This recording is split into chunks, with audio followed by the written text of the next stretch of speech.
Là, nous avons expliqué comment est-ce qu'elle marche une mémoire. Maintenant, on va aller parler du microprocesseur et des différentes composantes du microprocesseur.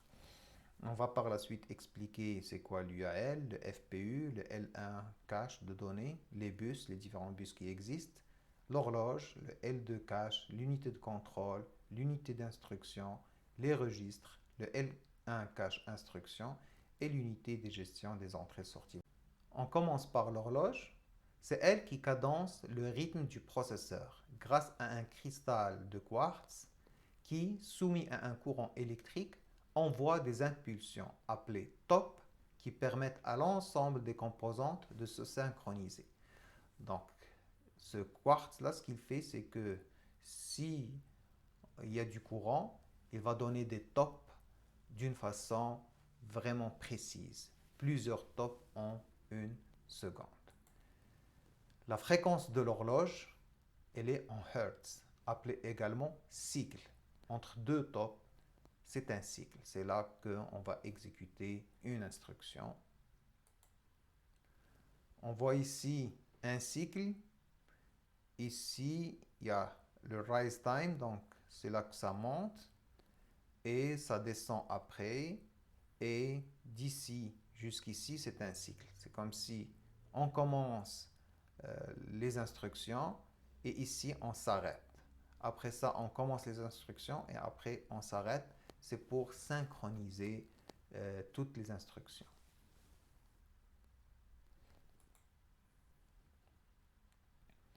Plus les tops sont rapprochés, plus l'ordinateur est rapide. Au lieu d'attendre plus de temps pour les prochaines instructions, il va faire plus d'instructions en une seconde. Exemple, un ordinateur à 200 MHz possède une horloge envoyant 200 millions de battements par seconde.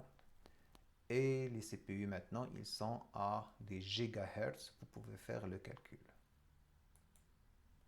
À chaque top d'horloge, le processeur exécute une action correspondant à une instruction ou une partie d'instruction.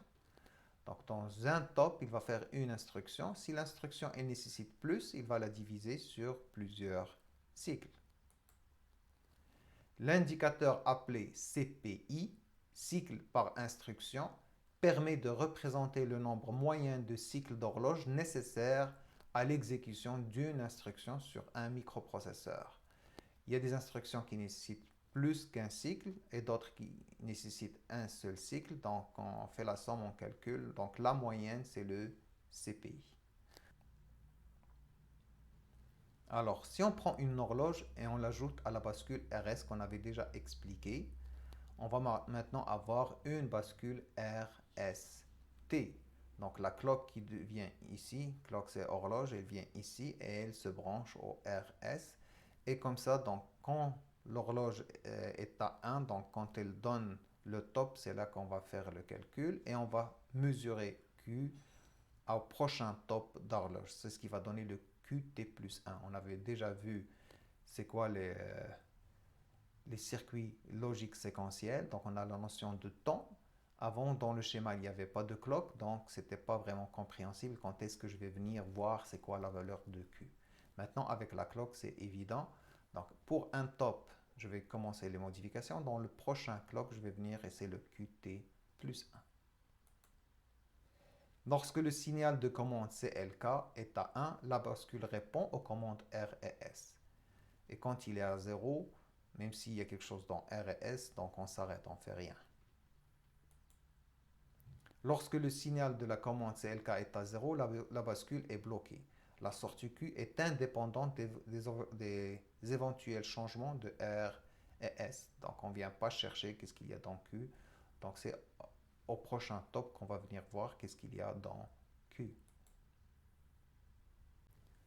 On passe maintenant aux registres. Les registres sont des petites mémoires très rapides de 8, 16, 32, 64 ou 128 bits, donc la largeur encore.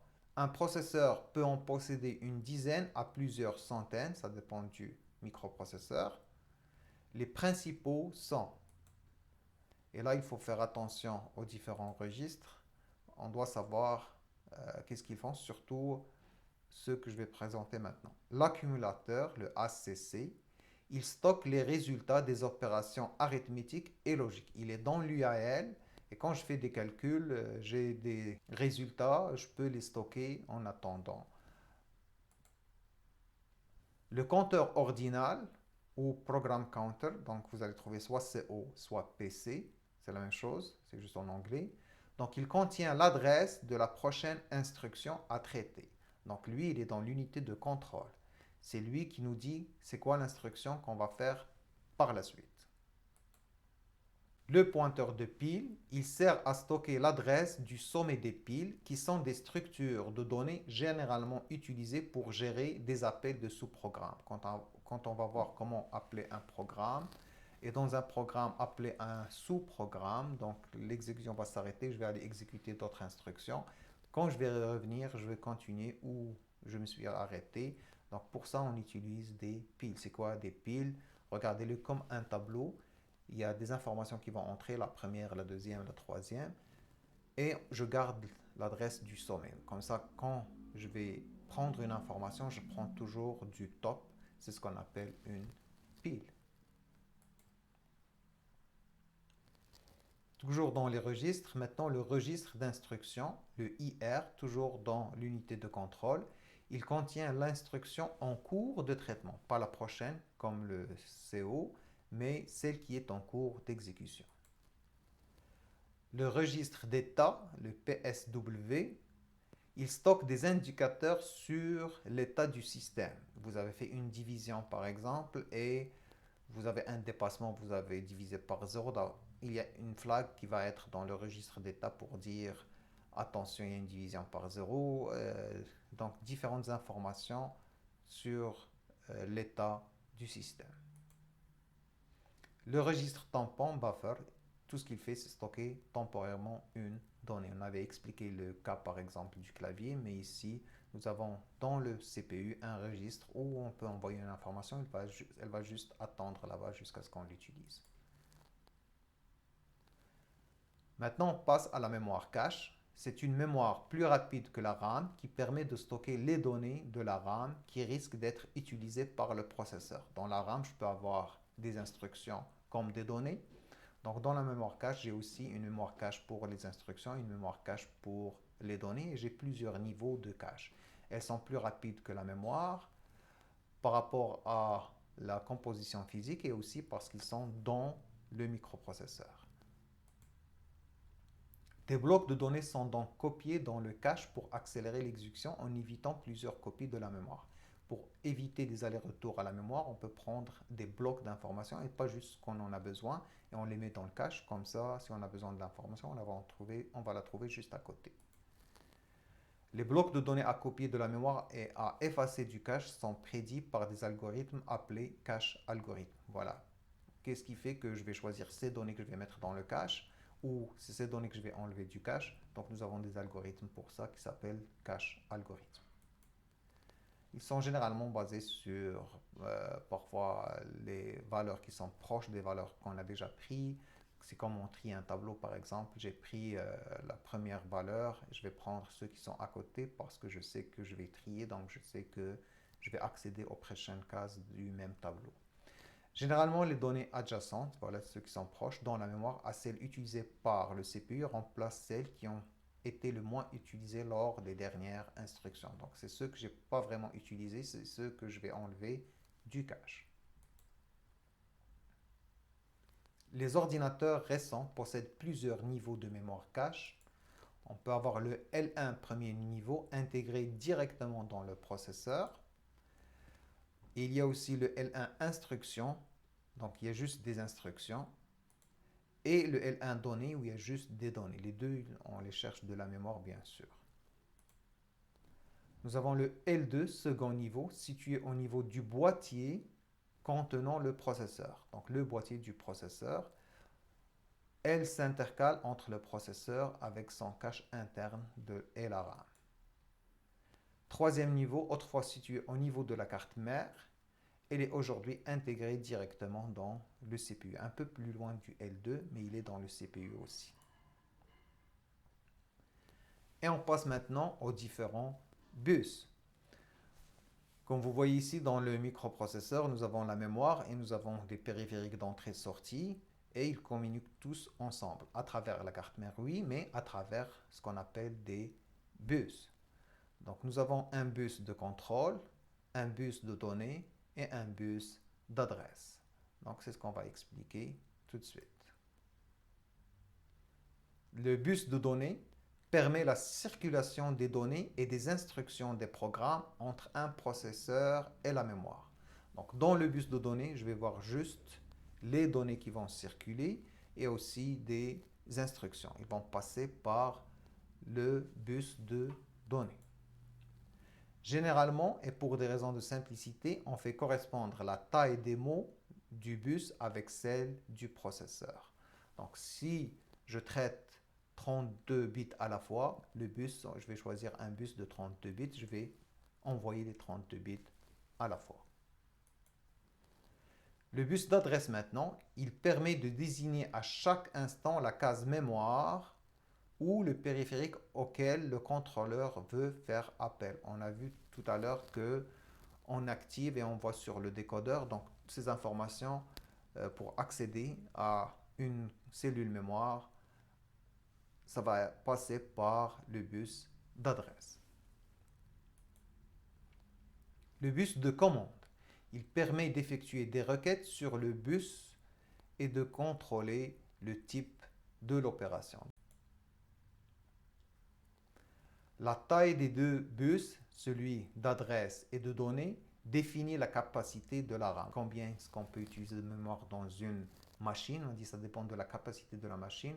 Eh bien, ça dépend des largeurs du bus d'adresse et du bus de données. Ça ne sert à rien d'avoir des espaces mémoire que je ne peux pas adresser. Je ne peux pas avoir une adresse, donc je ne peux pas y accéder. Donc ça ne sert à rien d'avoir plus qu'on a besoin, plus que je peux utiliser. Soit K la taille du bus d'adresse et N la taille du bus de données. Alors la capacité maximale de la mémoire, c'est 2 à la puissance K mot mémoire. Ça, c'est la capacité totale de la mémoire. La capacité de la mémoire est 2 à la K fois N bits puisque chaque mot il est composé de N bits. Alors, on revient à notre schéma. C'est un autre schéma pour voir comment ça marche la mémoire. Donc, les bus et la mémoire. Nous avons un bus de données ici où je vais envoyer des données ou des instructions. Nous avons un bus d'adresse qui va venir et qui va rentrer dans, on va appeler ça juste un registre de colonnes et un registre de lignes. Je vais diviser l'adresse qui va venir. Le décodeur, il va permettre de trouver une colonne et l'autre partie, il va désigner une ligne. Donc le décodeur ici, il va permettre d'accéder à une ligne.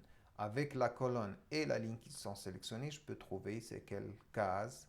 Ici, c'est 8 x 8, 1 bit. Donc je vais trouver ici un bit. Je peux accéder à un bit. Donc c'est juste pour montrer avec les bus comment est-ce qu'on trouve l'adresse et comment est-ce qu'on prend les données. Donc ici, bus adresse, nous avons une seule adresse, elle va être divisée en deux, une partie pour les colonnes, une partie pour les lignes, et un décodeur pour chaque partie. Lui, il permet de sélectionner une colonne et lui permet de sélectionner une ligne, comme ça je vais trouver une seule case. Ici, c'est un seul but. Et après ça, si je veux écrire l'information dans cette case, donc l'information, elle va monter et la case qui est sélectionnée, c'est elle qui va avoir l'information. Par contre, si je veux lire, alors celle qui est sélectionnée, l'information elle va descendre ici et elle va partir dans le bus de données pour le microprocesseur ou un périphérique, donc selon est-ce que je vais l'envoyer. L'unité fonctionnelle maintenant. Le processeur est constitué d'un ensemble d'unités fonctionnelles reliées entre elles. L'architecture d'un microprocesseur est très variable d'une architecture à une autre. Cependant, les principaux éléments d'un microprocesseur sont les suivants. Une unité de gestion des bus ou unité d'entrée-sortie qui gère les flux d'informations entrant et sortant en interface avec la mémoire vive du système. Une unité d'instruction ou unité de commande, le control unit, qui lie les données arrivant, les décode puis les envoie à l'unité d'exécution. L'unité d'instruction est notamment constituée des éléments suivants. Le séquenceur ou bloc logique de commande, il est chargé de synchroniser l'exécution des instructions au rythme d'une horloge. Il est ainsi chargé de l'envoi des signaux de commande.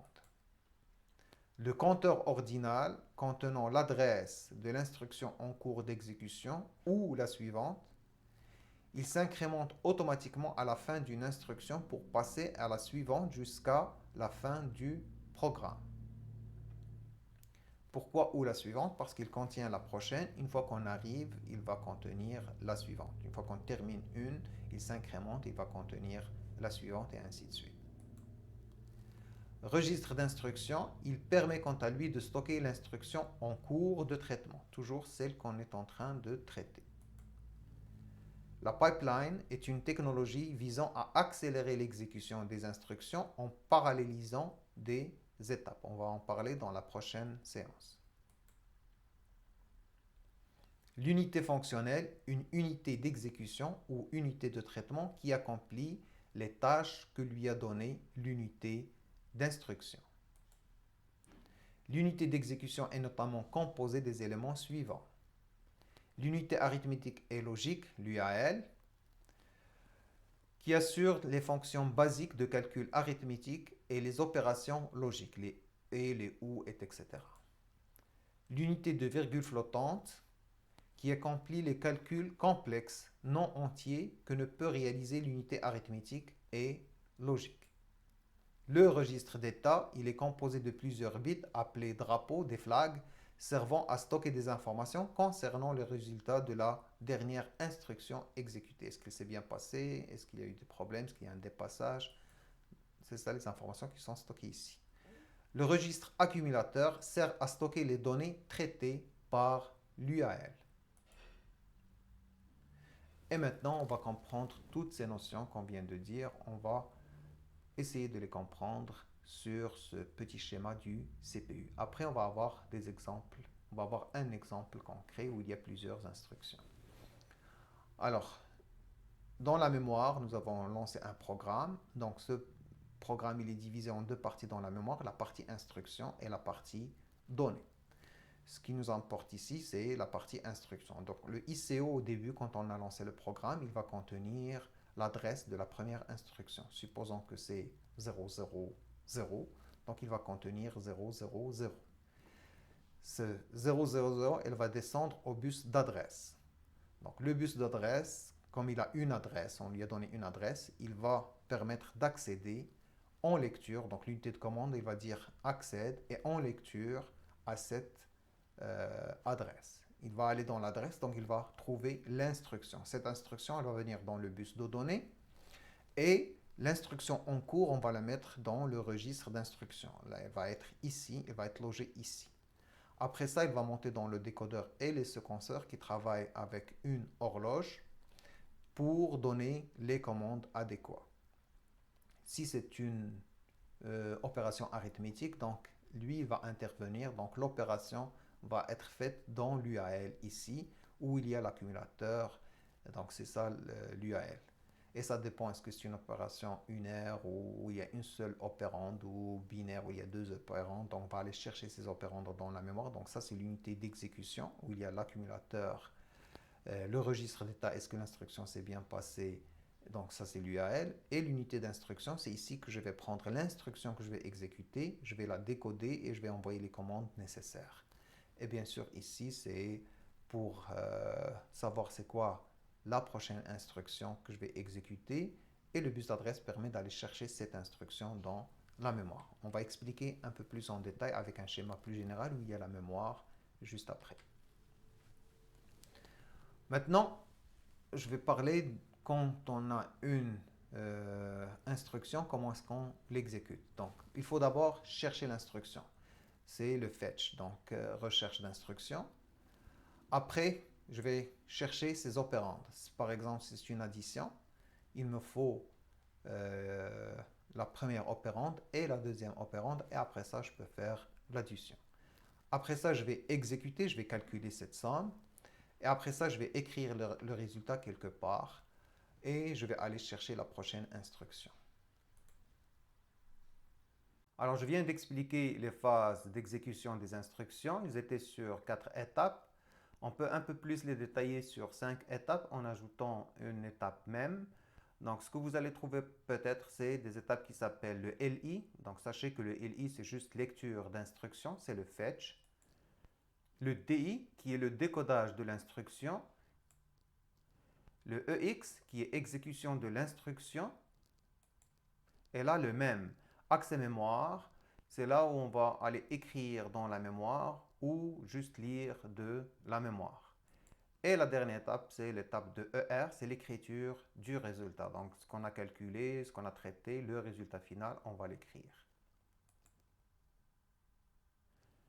Un peu plus détaillé maintenant, les phases d'exécution des instructions. On commence bien sûr avec le PC, le Program Counter, ou le CO, le compteur ordinal en français. Donc, c'est un registre où il y a l'adresse de l'instruction à exécuter, la prochaine adresse à exécuter. Donc, si on avait terminé une instruction, lui, il s'auto-incrémente, donc il contient l'adresse de la prochaine instruction. Quand je lis l'adresse, il faut aller chercher cette instruction-là. Donc, lecture et interprétation des champs d'instruction. Là, je suis allé chercher l'instruction et là, je commence à voir est-ce que c'est une instruction unaire ou binaire, là où est-ce que j'ai besoin d'une seule opérande ou de deux. Une fois que je spécifie combien d'opérandes il faut que j'aille chercher, ici dans cette étape, je vais faire plusieurs allers-retours pour aller chercher les opérandes si on a plusieurs. Donc c'est pour ça que des allers-retours ici et ici, c'est comme si je boucle ici jusqu'à ce que je trouve toutes les opérandes. À ce point, j'ai cherché toutes les opérandes, donc je peux faire mon calcul. Et là, je fais mon calcul ici. Et je vais calculer l'adresse de sortie. Où est-ce que je vais aller mettre cette sortie? Ou s'il y en a plusieurs sorties. Donc c'est ici, je vais aller écrire tous les résultats. À la fin, je vais venir ici faire un check. Je vais voir le PSW par exemple. Est-ce qu'il y a eu un dépassement? Comment est-ce que l'instruction s'est exécutée avec succès ou est-ce qu'il y a eu des problèmes? Je peux voir aussi ce qu'on appelle des interruptions. Est-ce qu'il y avait un halt qui a été demandé ou quelque chose par le clavier, souris. Donc, je check s'il y avait des demandes. Et après, je vais revenir ici à l'instruction adresse calculation. Donc, ça veut dire je vais calculer c'est quoi la prochaine adresse. Je ne vais pas aller directement au PC parce que parfois nous avons des jumps, nous avons des appels d'autres sous-programmes et je vais calculer où est-ce que je vais aller chercher l'instruction et le PC, lui, il va dire elle est où exactement la prochaine instruction que je vais prendre. Par exemple, si c'est un appel d'un sous-programme, je vais aller à ce sous-programme et je vais charger l'adresse de la prochaine instruction. Si je viens de lancer, ça va être la première instruction de ce sous-programme, c'est elle qui va être lancée dans le PC. Et bien sûr, quand je vais revenir, je dois récupérer la valeur du CO que j'avais avant pour l'incrémenter et passer à la prochaine. On va voir ça en détail par la suite, mais c'est juste un schéma qui détaille un peu plus les phases d'exécution des instructions.